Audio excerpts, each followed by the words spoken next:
You may have heard the story of Jesus 100 times. He was born in Bethlehem, preached in Galilee, was crucified in Jerusalem, and then worshipped as the Savior. But what if that's not the whole story? What if part of his portrait, once written down, once preserved, was later silently erased from history?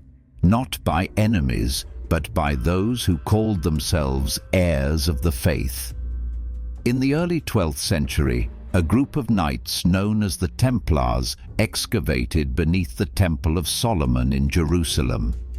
At that sacred place, once the heart of the Jewish temple, they remained for nearly a decade, digging, studying, quietly.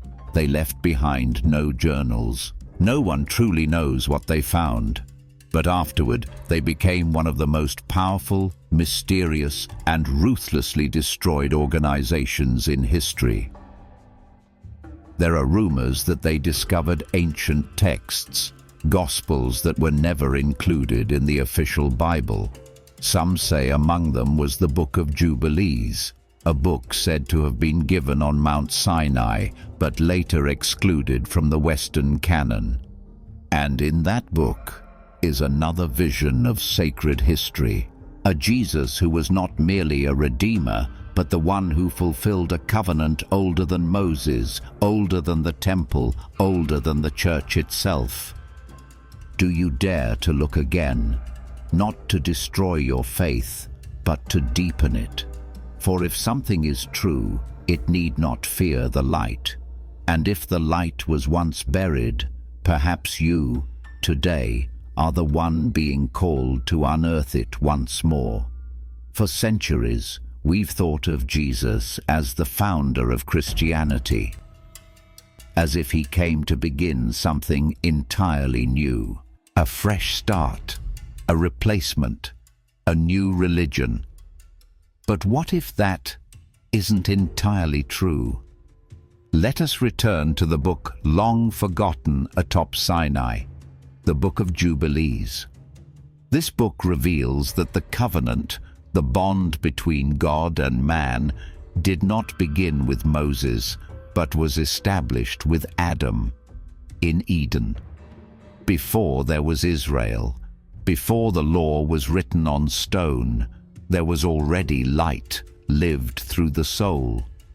Jubilees tells us that Adam kept the Sabbath, that he taught his children the sacrifices, that Abraham distinguished between clean and unclean animals hundreds of years before the laws of Moses.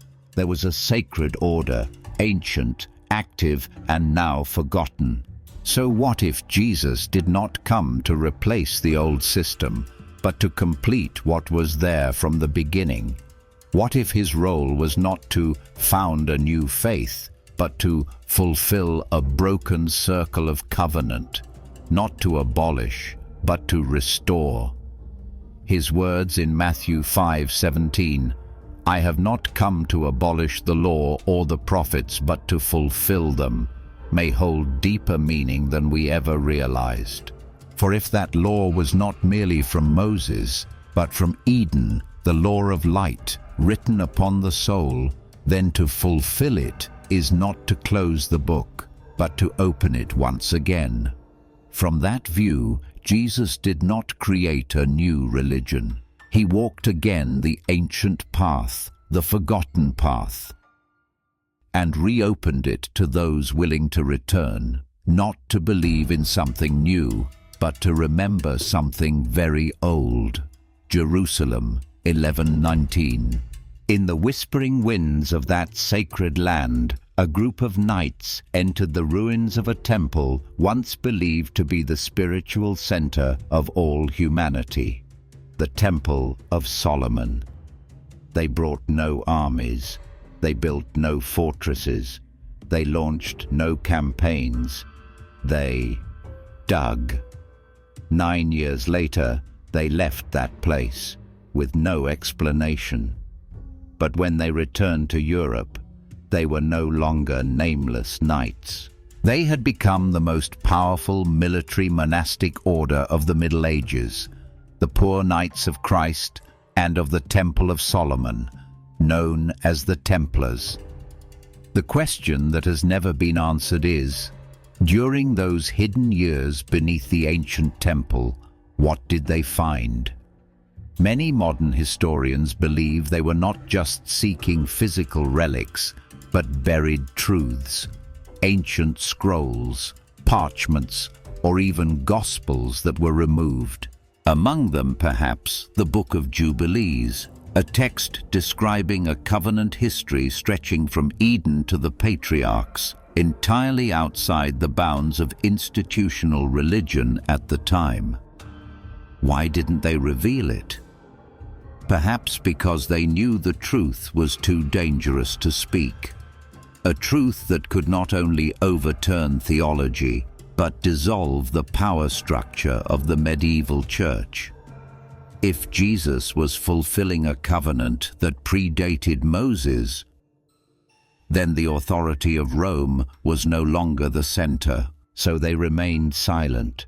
They chose to be guardians, not preachers, but truth does not sleep forever. Perhaps those scrolls were burned. Perhaps they were moved, hidden in monasteries, in caves, in stone chambers. But perhaps they have awakened in the very question now rising in your own heart. If the Templars truly unearthed an ancient truth about Jesus, why has the world never been allowed to read it? Deep within the Vatican, buried underground, lies a place guarded for centuries, the secret archive. Not every believer is allowed inside. Not every scholar can read. In that place are ancient texts that only a chosen few may touch. And one quiet question has echoed through the ages. What are they hiding? The Book of Jubilees is one of those texts, not destroyed, not lost, simply removed. Though it was found among the Qumran scrolls alongside Enoch and other texts from the 2nd century BCE, the Book of Jubilees is absent from the Bible of Western churches. Why?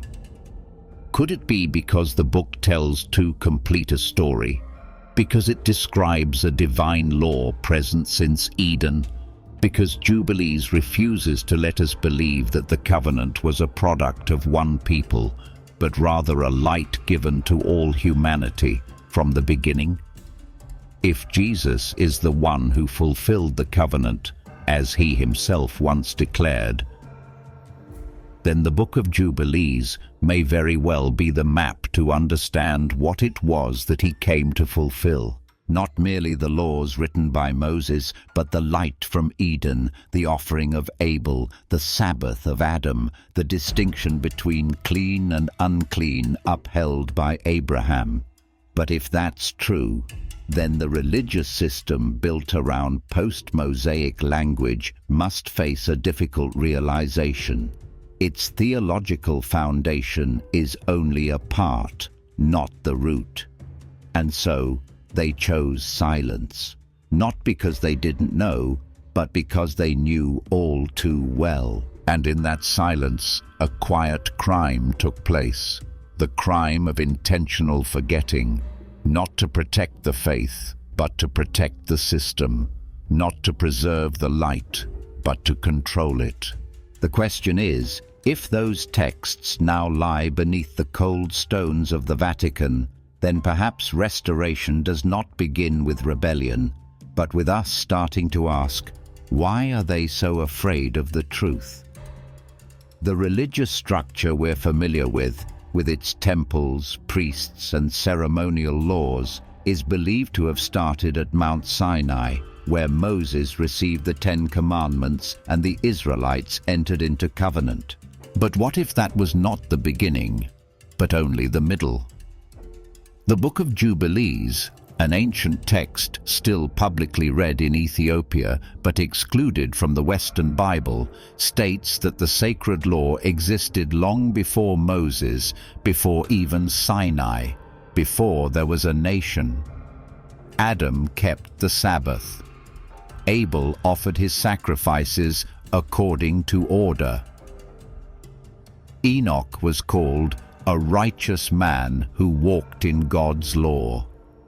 After the flood, Noah built an altar and offered sacrifices according to a pattern already known. And Abraham, the man revered by the world's three great faiths, is described as keeping all commandments, festivals, and ordinances, though no written law had yet been given.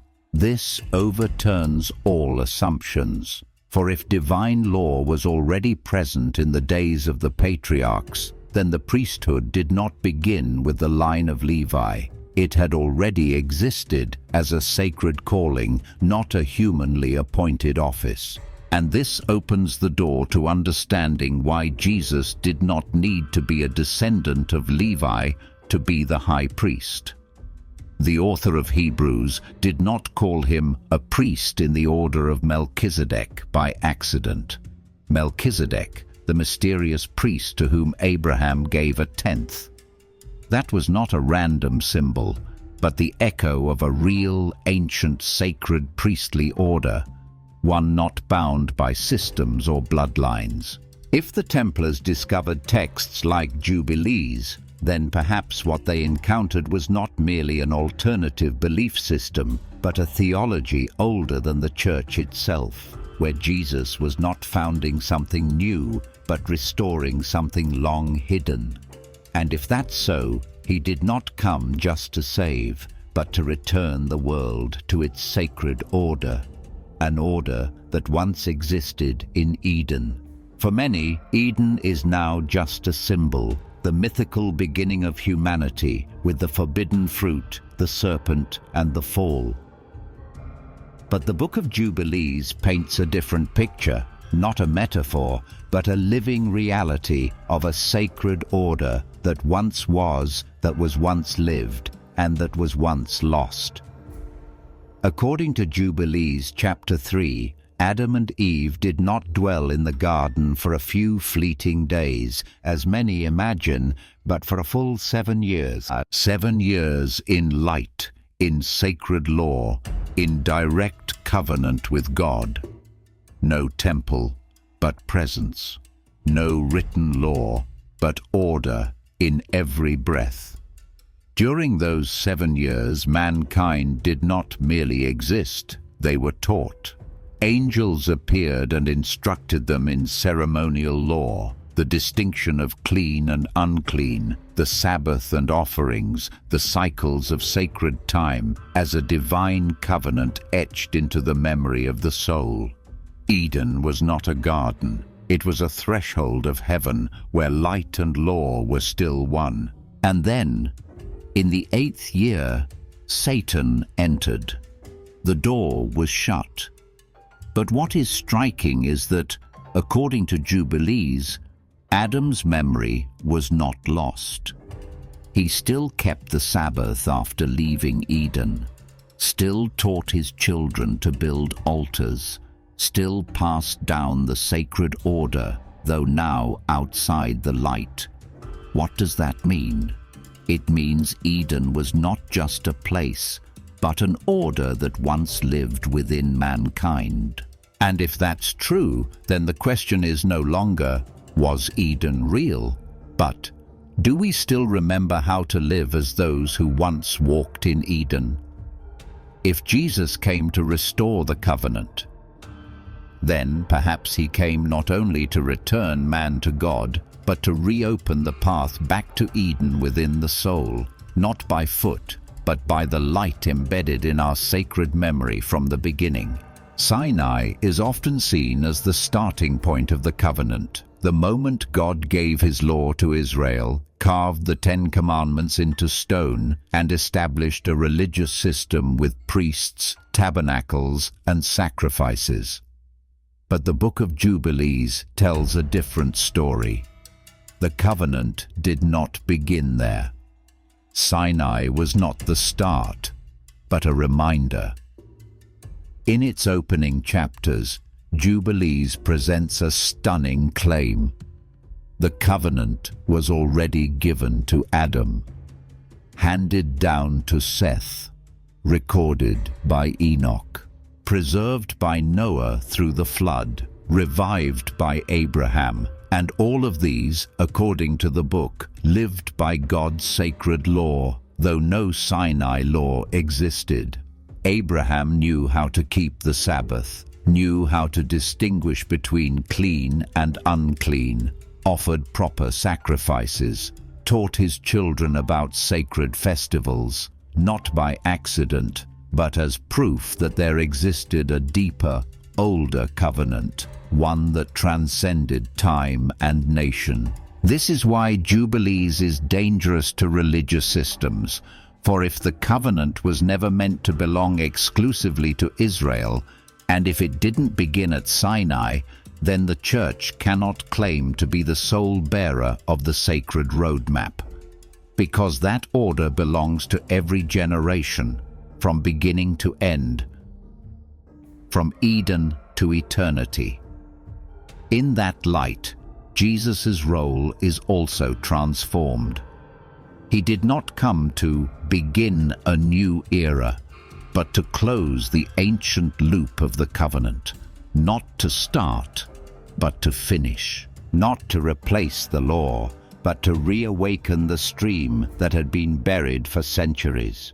If Eden was the beginning, then Calvary was not the end, but the closing point of a sacred cycle that had awaited completion for millennia. Viewed through the timeline of Jubilees, the events of history no longer appear as disconnected episodes, but as movements in a divine symphony, in which every promise, every cycle, every ritual converges upon one center, the one sent to remember and to preserve what had once been forgotten.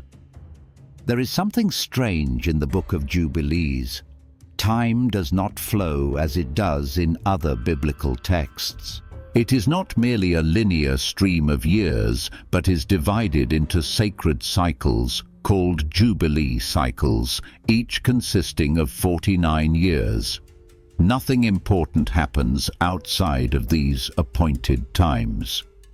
Every major event, from creation to the fall, the flood, and the covenant with Abraham, occurs on schedule, as if history is not merely mankind's story, but the heartbeat of God, pulsing according to cycles set from the beginning.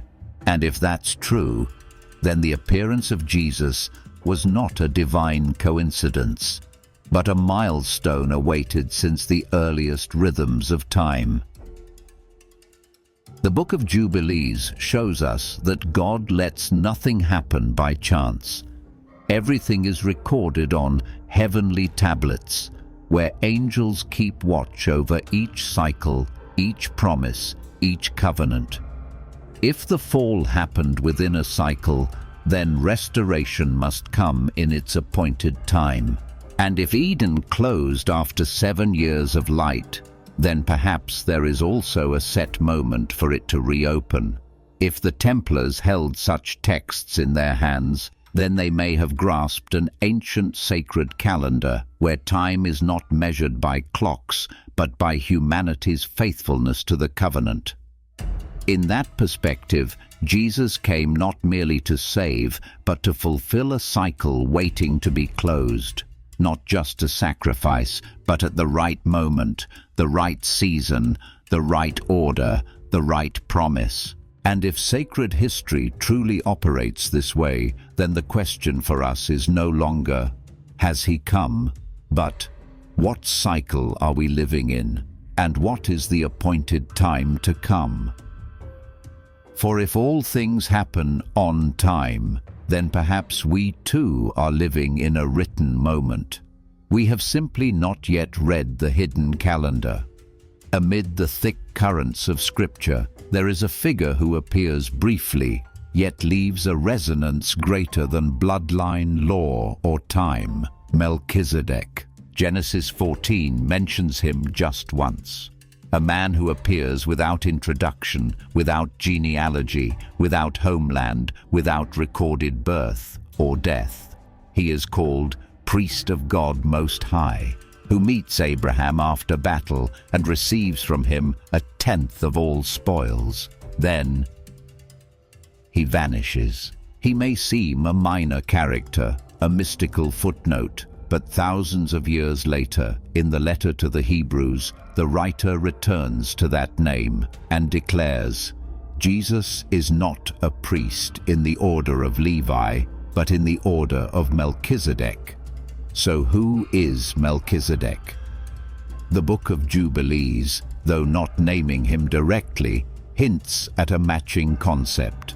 A priest before the law, before Levi, before Israel. A kind of guardian of the covenant from ancient times, walking in light, preserving the sacred laws not through lineage, but through spiritual faithfulness. Many scholars believe Melchisedec represents a transcendent priestly order, one that requires no physical temple, no human ordination, but is appointed directly by God. A priest in the covenant of light, existing since Eden, continued through Enoch, Noah, Abraham, and ultimately Jesus. If this is true, then Jesus' priesthood is not confined by Jewish priesthood structures. He does not need to enter the temple because he is the temple. He does not need to offer sacrifices according to the law because he is the offering. And he does not need to be affirmed by Levi because the order he belongs to is older than Levi. If the Templars once held texts like Jubilees, then perhaps they possessed a critical key, that Jesus is the continuation of a long-forgotten sacred priesthood. And now, as your eyes read these words, you too may be touching a theological current, long silenced, yet never extinguished. In the Jewish sacrificial system, the priesthood was not something one could claim for oneself. Only the descendants of Levi, and more specifically from the line of Aaron, were permitted to enter the Holy of Holies, to offer incense, to make atonement for the people.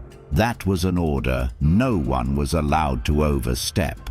And yet Jesus, born of the tribe of Judah, not of Levi, never ordained as a priest, is proclaimed in Scripture as the eternal high priest. On what basis? The author of Hebrews answers, he is a priest forever, according to the order of Melchisedec. A mysterious statement, but one that holds the key to the deepest layer of the identity of the Savior. A declaration that not only transcends the law, but restores a priestly order that existed before the law was even given. And it is the Book of Jubilees that gives us the foundation to understand this. In Jubilees, the priesthood is not a title bestowed by men, but a role appointed by God, starting from Eden. Adam, the first man, kept the Sabbath. Abel offered sacrifices. Enoch walked in righteousness. Noah built altars. Abraham performed offerings. All acted as priests, yet none were from Levi's line. Because Levi had not yet existed, the Sinai law had not yet been given. In the light of Jubilees, a priest is one who lives according to the sacred order, keeps the covenant, and discerns between the holy and the profane. And Jesus, when he came, did not enter into the old priesthood, but revived a far older order, the first order of Eden. This explains why he did not need to offer the blood of lambs, but offered himself. Why he did not minister in the temple, but became the living temple. Why he did not go through the sacrificial system, but transcended it completely, because he was the very place where the covenant was fulfilled. Seen through this lens, Jesus is not only the Redeemer, but the final priest reconnecting the broken chain from Eden to Calvary. He did not establish something new, but completed what had been begun, then forgotten. And this is what makes texts like Jubilees so dangerous. Because once we understand that priesthood is not merely a ritual, but light, then an entire system built on lineage and institution begins to tremble. For the order Jesus stepped into does not require the seal of man, but bears the imprint of the beginning. The Templars, if they truly found Jubilees, may have seen this, and perhaps they understood Jesus did not abolish the old religion. He closed a broken covenant by his own blood, not by Levi, not by ordination. Because he came from an order no one can replace. The official story tells us the Knights Templar were destroyed by the greed of the French king, who owed them a massive debt. They were arrested on Friday, October 13, 1307, tortured, and many burned alive. The order was dissolved, their assets seized. But something doesn't add up. One of the most loyal and disciplined military religious orders suddenly declared heretical overnight. Men once protected by the Pope, now condemned by that very same Pope. This was not merely political contradiction. It pointed to something deeper, more dangerous, more sacred. A theory once dismissed as conspiracy is now being reconsidered, that the Templars may have discovered or protected forbidden texts, and among them perhaps a vision of Jesus that did not belong to the Roman ecclesiastical system, but to a sacred priestly order far older, one that required no temple, no Levite lineage, no human intermediaries. If this is true, then the Church no longer holds the sole keys to the kingdom of heaven, but is only one part of a longer, more sacred stream beyond human control. In an era when divine authority equaled absolute power, a Jesus who did not belong to any institution but to the light of Eden was the greatest threat of all.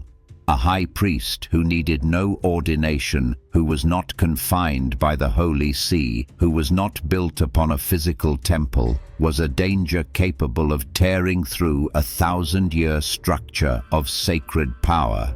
And if the Templars knew this, or held it in their hands, then their destruction was no longer a political conspiracy, but a theological assassination. An attempt to silence a light just beginning to awaken. They were not destroyed because they were too dangerous militarily. They were destroyed because they bore within themselves a sacred order too powerful to be controlled.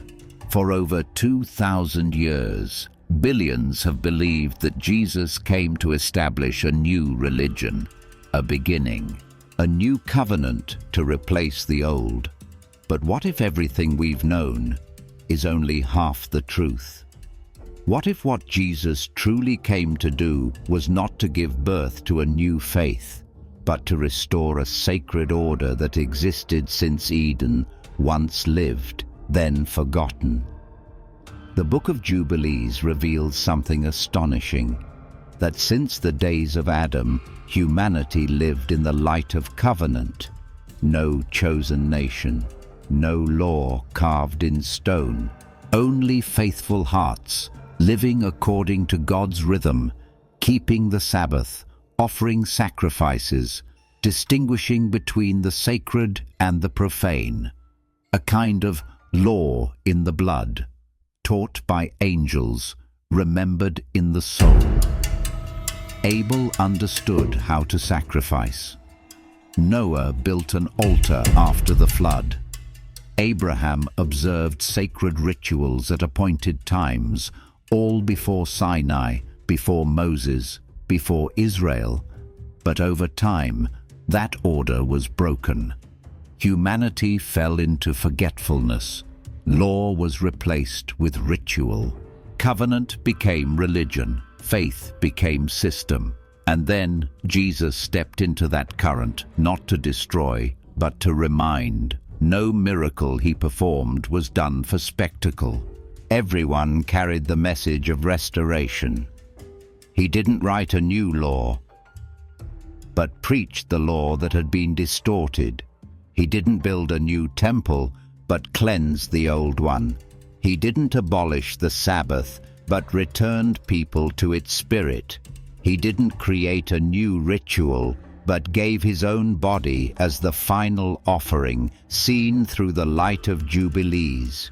Jesus was not a doctrinal revolutionary, but a guardian of the ancient covenant, the one who returned to Eden by his own blood to reopen the way back.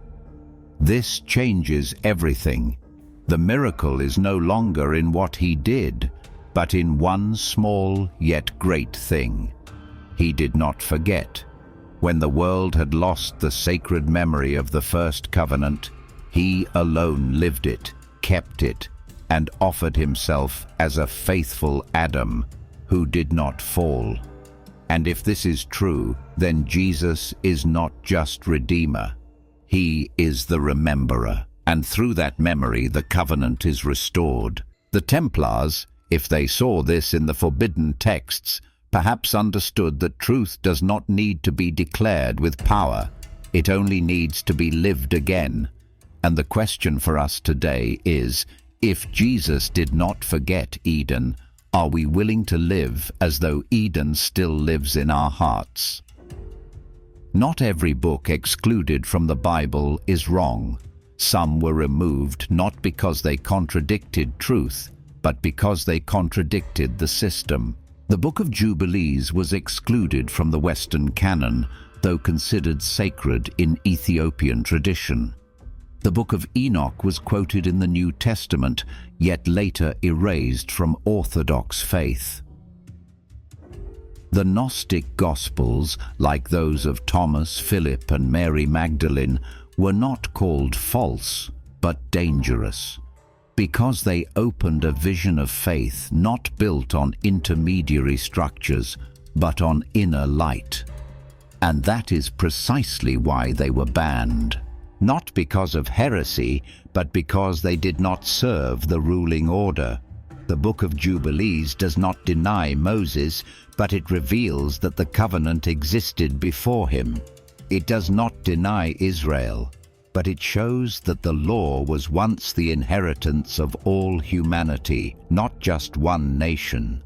It does not deny the temple, but it describes Eden as the first sanctuary. And Jesus, in this light, did not come to establish a religion, but to complete a covenant that had once been given in Eden, preserved by the Patriarchs and forgotten by the world. If the Templars once uncovered such texts, then what they held was not a treasure of gold, but the memory of a theological order that was never officially recognized, because it was too powerful, too complete, and beyond control. There are writings that were never destroyed, only hidden, so that humanity might forget they ever existed. But memory is not so easily erased. It lies in the cracks of history, in the sacred whispers never written into doctrine, but still alive. And as you read this now, perhaps a part of that memory is being stirred within you. You may have never read the Book of Jubilees, but your soul knows you are remembering something that was once true and forgotten. Not because it was false, but because it was too real. In popular memory, the Templars are knights in white cloaks marked with a red cross, wielding swords, protecting pilgrims, and fighting in the Crusades. They were warriors, they were wealthy, they were targets of both conspiracy and myth. But what if we've misunderstood them? What if the Templars, at their deepest level, were not warriors of the land, but guardians of sacred memory? When they dug beneath the ruins of Solomon's temple, they weren't searching for gold or weapons. They were seeking something else, perhaps a buried manuscript, Perhaps the Book of Jubilees or Enoch, or scrolls from the days of the Patriarchs. Perhaps traces of a sacred order that once existed but had been silenced. And if they did find such things, maybe they dared not declare it. Not because they were cowards, but because they understood light is not always welcomed, especially when it dims the structure of power that claims to own faith. The Templars may have chosen a different path, not confrontation, not proclamation, but remembrance, preservation, protection, not to win, but to ensure the light was never extinguished. Perhaps they didn't die as heretics. They died because they knew, and they did not forget. Seen this way, the Templars are no longer symbols of power, but of quiet faithfulness. People who understood that some things do not need to change the world overnight. They only need to not be erased by it. They kept the fire, like watchmen at the temple through the long night.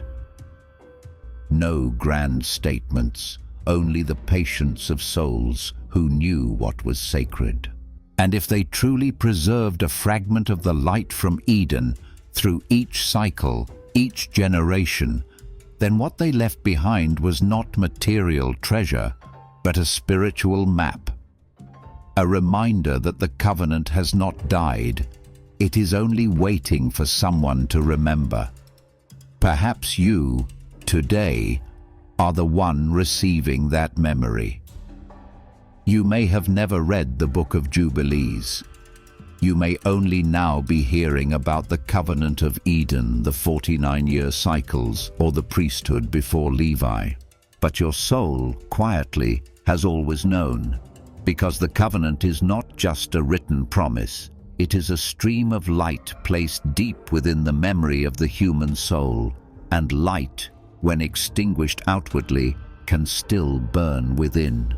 No one can kill the covenant. They can tear the pages, burn the manuscripts, destroy the institutions. But if even one person lives it, if one person keeps the fire, then the covenant still lives. And the astonishing truth is, throughout history, someone always has. Maybe it was a forgotten patriarch, a priestly line never recorded in history books, a knight digging under stone without ever writing a report. Maybe it was a mother keeping Sabbath in a nameless village, a father teaching his children goodness, though he never learned the law. And maybe it is you. You don't need to be a Bible scholar. You don't need to prove anything to the world. You only need to become someone who lives as if the covenant still exists, as if the light has never gone out. Because the truth is, the covenant never died. It was only silenced. And if today you hear its voice, even as a faint echo, then don't let it fade like a passing thought. Hold on to it. Take one small step in a new direction. Keep that sacred thread alive in how you live, how you love, how you believe, how you choose. Because maybe you are not the first to hear this, but you could be the first to live differently because of it. If what you just heard is true, if Jesus truly came to fulfill a covenant once given in Eden, then the question no longer belongs to history. It belongs to you, right now. Because if he is the one who never forgot, then will you dare to become someone who refuses to forget? You might have once thought, I'm just an ordinary person. But the history of the covenant was never preserved by extraordinary people. It was kept by quiet souls who didn't retreat. An old man lighting his oil lamp every Sabbath night. A mother teaching her child to keep a promise. A young person in a loud world quietly living by a different order, though no one sees. And today, after centuries, when the light of the covenant seemed buried forever under stone, under temple, under systems, under time, it comes to you, not as thunder, but as a question. Will you live differently, or live as if you never heard? No one is asking you to change the world, but if even one person preserves the light, then the covenant still lives. Write down one small thing you'll do differently after today. One simple thing. Maybe keep a quiet day. Maybe read a long-forgotten passage. Maybe teach your child something no one taught you when you were young. Write it and share it. Who knows, your response may be the confirmation someone else needs that the light is returning. And if what you heard today stirred your heart, don't keep it to yourself. Maybe you are not just the listener. Maybe you've been called to preserve what an entire generation has forgotten. If you've stayed with this video to the very end, maybe you are not simply a viewer. Maybe within you a piece of sacred memory has awakened. And if so, please don't let that light fade. Leave behind one thought you're holding right now. Have you ever heard about Jesus' priestly role in the Pre-Sinai order? What do you think about the covenant beginning in Eden, beyond any one nation or institution? Share that in the comments, because your voice may be the spark that rekindles memory in someone else. Don't forget to subscribe if you feel this truth has stirred you. Not to follow a YouTube channel, but to walk a shared journey toward the things that were once locked away. Amen.